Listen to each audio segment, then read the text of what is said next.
Sa pag-atake ni Sail sa mga yon, agad na tumumba ang isa sa mga asbo. At kasunod ng pagsugod nila O'Hara, Kail at Mael, nasa likuran na nila noon ang mga ilan pang gabunan na kasama sa baryo upang ipagtanggol ang kanilang lugar. Samantalang si Ka Adonis noon ay naglalakad na rin nang di naman nag-aapura. Hawak ang latigo nitong alambre na gawa sa tanso na nooy nagbabaga na rin. Mga kabagis, umpisahan ng paganahin ang ating mga imahinasyon sa paki ng subscribe button. Palike na rin mga kabagis ko, ha? Salamat. Nang nag-umpisa na nga ang rambulan sa magkabilang panig,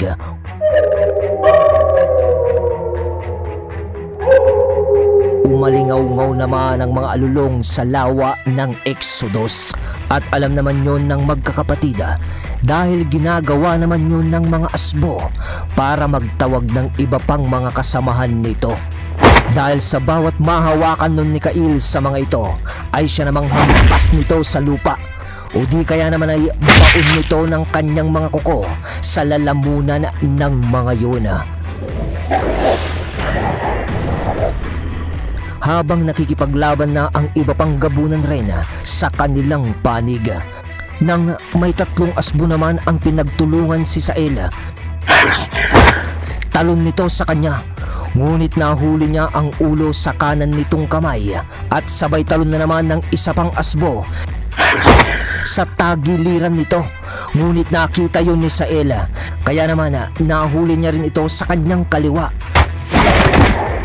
Pinag-umpog yun ni Sail na halos madurog na ang kanilang mga bungo, ngunit sa paglupaypay ng katawan ng mga dalawang asbong yun sa kanyang mga kamay, talon naman ng isang asbo sa likod nito, sabay kagat sa kanyang batok, ngunit bago pa maibaon ng sagaran ng asbo ang kanyang mga pangil, biglang hawak ni Mael sa nguso nito.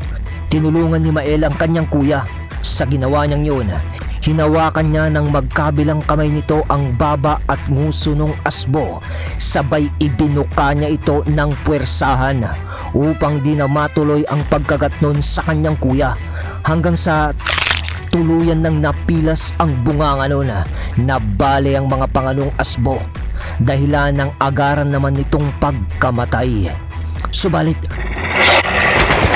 bigla namang bumaliktad noon si Mael dahil sa pagkagat ng isang asbo sa isang paa nito. Bumaliktad si Mael ng padapa. Sa paghatak ng asbo ay siyang pagtaob niya. Sinakyan naman ni Sail ang asbo na nais kumaladkad sa kanyang bunsong kapatid, sabay akap ng dalawa niyang braso sa liig noon at hatak nito ng papaitaas ng biglaan. Nalupasay yon sa ginawa ni Sail, kaya naman nabitawan na ang paa ng kapatid niya na nakakagat na asbo. Agar naman na tumayo na nun si Mael, sabay salita ng kanyang kuya ng, "Ayos ka lang?" "Oo, kuya." Tugon naman ni Mael, "Salamat, salamat." Dagdag pa ni Sail. Natanong ni Sail yon kay Mael dahil alam niyang malalim ang pagkakakagat ng asbo sa binti nito. Pero naagaw naman ang kanilang atensyon nang nakita na nilang nakikipaglaban si Ka Adonis sa mga yun, dahil sa bawat paghampas ni Ka Adonis ng kanyang nagbabagang tansong latigo ay may mga tumatalsik pa na baga sa kada mata tamaan nito. At kaagaran namang namimilipit na lang sa sakit ang mga asbong nahahagip noon, dahilan upang manghina sila o di kaya naman ay nagiging dahilan na lang ng kanilang pagkamatay. Di pa rin maiwasan mamanghanon ng magkakapatid sa kakayahan na yon ng ermitanyo, dahil nakita na nila yon nung mga panahon na nakipagdigma rin sila sa tinalukuran nilang lahi, gaya ng ginawa ni O'Hara, dahil sa pagsama nila noon kay Mang Pasyo, at alam nilang malakas na uri ng mutya ang hawak nito, at yun ay walang iba kundi ang mutya ng bagang kidlat ilog. Sa mga hindi nakakaalam, sa pangalan na rin nito nagmula. Yon ay sa kidlat na tumama mismo sa ilog o sa mga bato sa ilog. Iba ito sa mutya na pangil ng kidlat dahil ito ay makukuha lamang sa ilalim ng ilog kung saan ang tinamaan na bato ng kidlat. At imbis na pangil yon ng kidlat, bato lang ito na parang siyang kumuha ng baga ng kidlat. Kaya naman kung pansin nyo, ang pinakaarmas talaga ni Ka-Adonis ay mga baga. At hindi yaon nakakwintas o nakabulsa ang mutya sa kanya, kundi sa ginawa niyang pamamaraan upang mapanatili ang buhay nito. Hinati niya ito sa 9 na bahagi at nakatanim yun sa kanyang mga braso o mga kamay, ang 9 na piraso noon. Balik tayo sa bakbakan. Sa pakikipaglaban naman ni Ohera at Kail sa isang punto ng labanang ito, binabayunan ng dalawa ang mga asbo. Dihado ang mga asbo sa labanang ito. Kitang-kita naman ang diferensya ng kakayahan ng mga gabunan kontra sa kanila. At may kasama pa silang isang malakas na antingero. Partida. Mukhang mas marami pa ang bilang noon ng mga asbo na nakatawid sa lawa upang sila nga ay atakihin. Ngunit sa mga minutong yun ay bigla na lang isang malakas na alulong na naman ang narinig ng mga yun. At sa pagkakataong ito, habang nakikipaglaban sila, pansin nilang pabawas na ng pabawas noon ang bilang ng kanilang mga kalaban. Hanggang sa huling baon ni Mael ng kanyang kaharap na asbo, napaluhod pa ito dahil sa parang iniinda niya ang kanyang paa na nakagat kanina. Kasabay ng paglapit noon ni Sail at Kail sa kanya. "Bunso, ayos ka lang?" salita ni Kail. "Ayos lang ako," tugon ni Mael. Hindi ka ayos. Mabuti pang dumito ka na. Dahil umatras naman na ang mga kalaban, may gagawin pa kami. Nasabi naman yun ni Sail ng mga oras na yun dahil sa wala na yung mga asbo na nakatawid. Mukhang sa isang malakas na alulong na yun kanina ay siyang tumawag sa mga yun para umatras. "Paano yan, Sail? Baka makatakas ang mga yon. Alam na nila ang lawan ng Exodus." Komento naman ni Ka-Adonis. "Huwag kang mag-alala, tanda.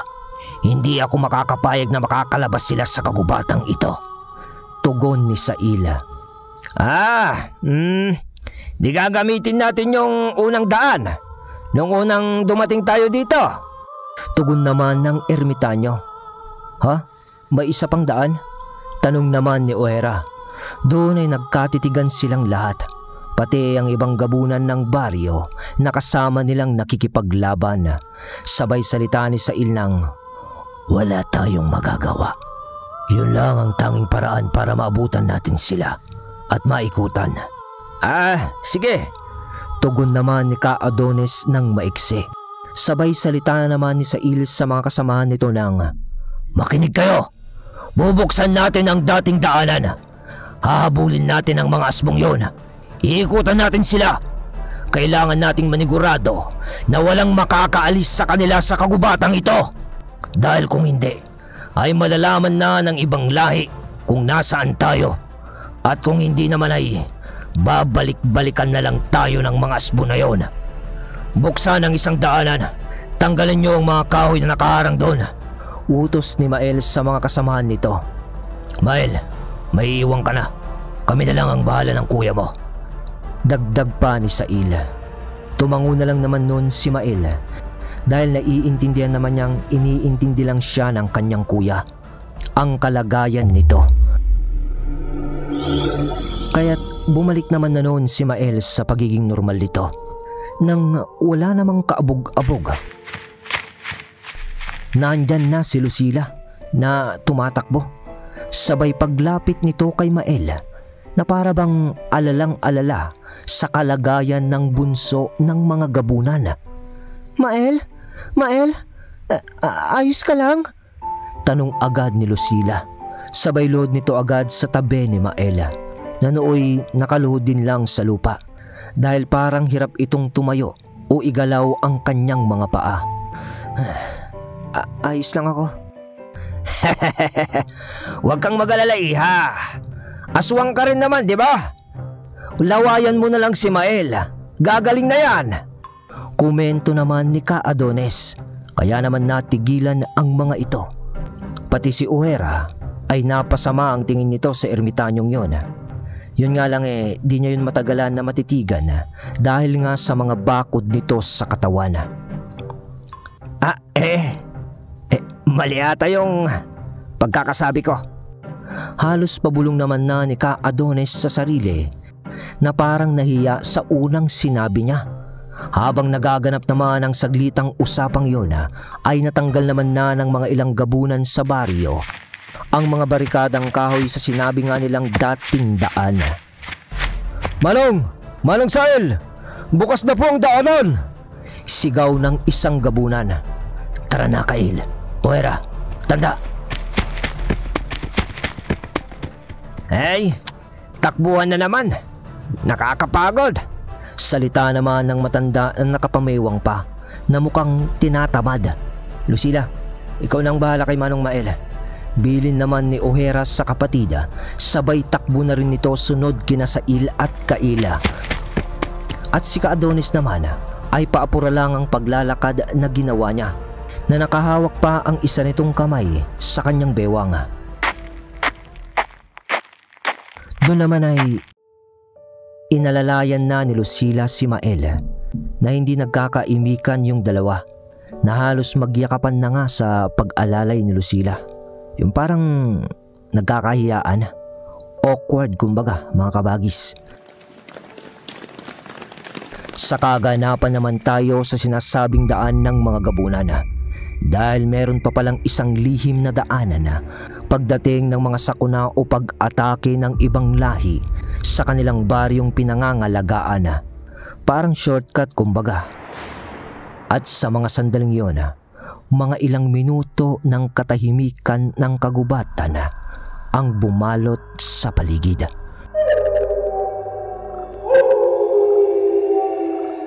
Sunod noon ang ilang pag-alulong ng mga asbo. Gabi na at liwanag na lang ng buwan ang nagsisilbing ilaw ng lahat sa kagubatang iyon. Hanggang sa maya-maya pa, mga huni ng mga pagtakbo ng hindi naman gaanong kabilis ang iyong maririnig.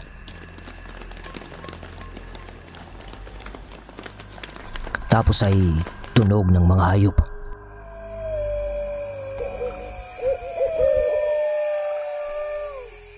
At alulong pa ng mga mangilan-ngilan na asbo. Pero, saan kayo pupunta? Boses ni Saila dahil sa nakita na nila ang ilan sa mga asbo na papatakas na nga sa kanilang nasasakupan. Sinalubong nila ang mga yon. Hindi naman papahuli ng buhay ang mga asbong yon. Dahil sa bigla naman nilang inatake si Uhera, Sail at Kaila sa paglitaw nila doon.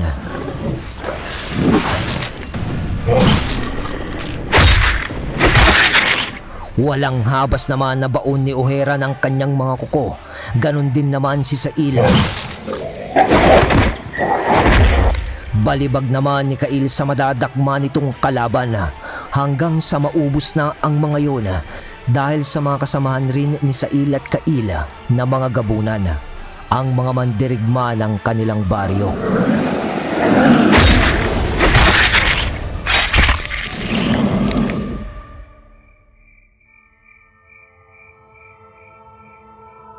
Ngunit sa puntong yun ay napapaisip naman na si Sail kung bakit parang may mali. Bakit napakadali naman ang kanilang misyon upang harangin ang mga asbo sa paglabas nila sa kanilang teritoryo. Isa pa, hindi pa dumarating ang matandang si Ermitanyong Adonis. Nasaan si Tanda? Akala ko ba sasama siya? Sa reaksyon ni Sail na ganon, nagkatingin-tinginan sila. Kanina lang nakasunod siya eh. Salita naman ni Kail. Hindi naman alam ng magkapatid. Pati si O'Hara ay bumalik si Ermitanyong Adonis dahil i-reversa natin ng mga ilang minuto ang kaganapan kanina. Bumalik tayo sa daan. Nung habang naglalakad nga papaapura si Ka Adonis, sunod sa magkapatid at kay O'Hara, dahil nga sa mabagal na yung matanda, ay nahuli ito. Dahilan na hindi pa siya nakakalayo sa baryo nang may naramdaman itong nilalang na parang lumalapit sa baryo ng mga gabunan. Kaya nagpasya itong bumalik sa baryo dahil di nga natin alam. Baka naman plano lang talaga ng mga asbo na palayuin ang magkakapatid sa kanilang baryo kasama si O'Hara. O di kaya naman ay may plano rin ang mga yun sa mga gabunan na lumabas ng baryo at kay O'Hara. Diba? Teorya ko lang to mga kabagis. Pero tignan natin dahil babaliin natin ang bawat sitwasyon sa episode na to sa laman ng ating imahinasyon. Kaya tumako na tayo sa baryo. Dahil sa kasalukuyan ay halos pagod na si Ka Adonis na nakikipaglaban sa dalawang babailan ng mga asbo. Dalawang may mataas na karunungan sa lahi nila na maikukumpara sa lakas ng isang gabunan, at may mga tangan din ito na anting-anting na galing sa kaliwa. Yakang-yaka naman ng ermitanyo yun.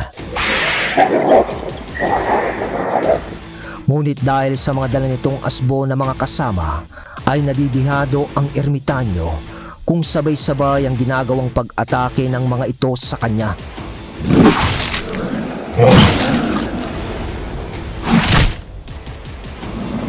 At huwag kayo, sa mga oras na ito ay nakikipaglaban na rin si Mael na may pinsala pa sa kanyang paa, at si Lucila lumalaban na rin dahil gustuin man na tumulong din ni Atara ay hindi pa nga ito nakakapagsagabunan na naaayon sa kagustuhan niya. Kaya't magkasama na lang sila limang pasyo sa kubo noon na nagmamasid sa mga nangyayari. Pagod na rin sina Lucila at Mael noon dahil sa bilang ng kanilang mga kalaban. Malakas sila kung sa malakas. Pero iba pa rin ang puwersa ng 10 kontra sa 3. Pero hindi lang naman sa 10 kasi ang kaharap nila noon, kundi nasa 30 asbo ang kaharap nila. Samantala, paliparin naman natin ang ating mga imahinasyon sa kagubatan.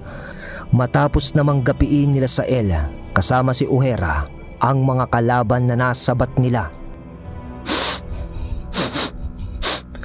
Sa pag-amoy naman ni Sail at Mail sa hangin upang tukuyin kung nasaan pa ang ibang kalaban sa kagubatan, wala silang maamoy. Para bang naparalisa ang kanilang pang-amoy. Hanggang sa bigla na lang bumagsak ang isang kasamahan nilang gabunan na wala namang gumagalaw o umaatake dito. Agad yun na tinakbo ni Sail. Anong nangyari? Salita nun. Sabay marahan din naman na napagpukaw ng kanyang ulirat. Unti-unting nanlabo ang kanyang paningin. Kael! O'Hara! Lason! Salita nito bago rin siya bumagsak sa lupa. At doon ay unti-unti na ring natumba pa ang ibang kasamahan nila na mga gabunan. At sa ilang hakbang naman ni Kail upang lapitan sana ang kuya Sail niya, bumagsak na rin ito sa lupa. Isang patibong ang nangyari dahil bumagsak na rin si O'Hara sa lupa. At sa pagdilim ng kanyang paningin, may mga yabag pa itong narinig na papalapit sa kanya. Hanggang sa Malakas kayo. pero hindi kayo nag-iisip. Huling rinig ni O'Hara sa boses na yun. At dito ay dumako naman tayo sa baryo ng mga gabunan. Nang biglang tumigil sa pag-atake ang mga kalaban nilang asbo. Tapos na ang ating misyon. Salamat sa iyo, tanda. Uwi ka pa ng isang babailang asbo, sabay atras ng mga ito sa kanila. Di na nagawang humabol o ginusto pang ipagpatuloy nila Lucila, Mael at Ka Adones ang laban dahil sa pagod na rin ang mga ito.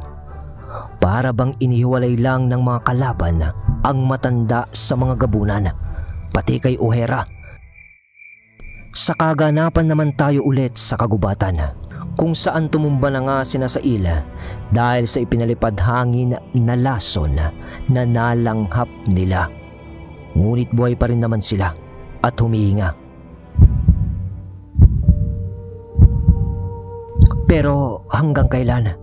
Hanggang kailan matatagalan ng kanilang katawan ang lasong kanilang nalanghap?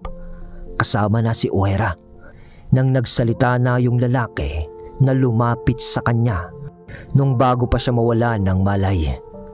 Akin ang patalim. Salita nun sabay may nag-abot naman dito ng gulok. Sa paghawak ng lalaki sa inabot sa kanyang gulok, inilaid niya ito sa lupa, sabay dura sa gulok nito. At buwelo niya ng pagsaksak sa tiyan ni O'Hara.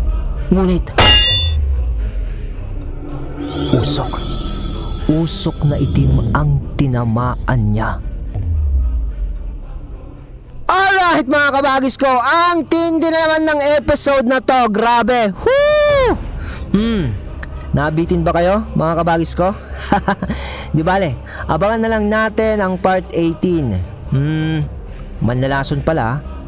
Ang lupet ng diversification ng mga asbo. Siguro nga, mas matalino ang mga asbo sa pagkakataong ito. Dahil doon, shoutout tayo mga kabagis ko. Shoutout po kay Miss Jutesa, ang ating unang espada. Shoutout din po kay Jaymar Dumagsang. Ayan kabagis, na shoutout na kita. Shoutout din po kay Domingo Agliam Jr. Shoutout din po kay Fads Kalolong. Shoutout din po kay Cyrus Sigiza at kay Elmer Lumanog from City of Sunflower, Negros Occidental. Mga kabagis natin dyan, shoutout sa inyong lahat. Shoutout din po kay Margarita Labad. Shoutout din po kay Rinaldo Masyon, di na absent si kabagis from Ormoc City. Shoutout din po kay Adrian Ramos. Shoutout po kay Sam Escobar. Shoutout po kay JB ng Turkey. Shoutout din po kay Aljon Alquizar. Shoutout din po kay Rian Real. Nakikinig daw siya. Makikinig daw siya ngayon para sa ulado. Shoutout sa iyo kabagis. Shoutout din po kay Arnold Mata. Shoutout din po kay JR Reville at sa family niya sa Zamboanga na rin. Happy listening po. Shoutout sa inyong lahat. Shoutout din po sa Burlado family from Bacoor, Cavite. Galing kay Jessa Burlado. Shoutout sa iyo kabagis. Paalala ko lang mga kabagis pag magpapa-shoutout pala kayo, sulat nyo naman yung pangalan Kasi minsan sasabihin lang yung shoutout tapos makikita ko yung pangalan sa taas nung nag-comment. User 177 Kamokamote, parang ganon. Ganon. Di nag-a-appear yung pangalan, pero pag clinic mo naman yung comment, mag-a-appear yung account or yung channel. Pero mas maganda siguro kung rekta na. Pag nabasa ko na, doon na yung pangalan. So ayun, iiwan ko muna ang part 17 sa inyo. Nasaya at ngarabi kanyayo amin mga kabagis ko. Salamat sa suportang tunay.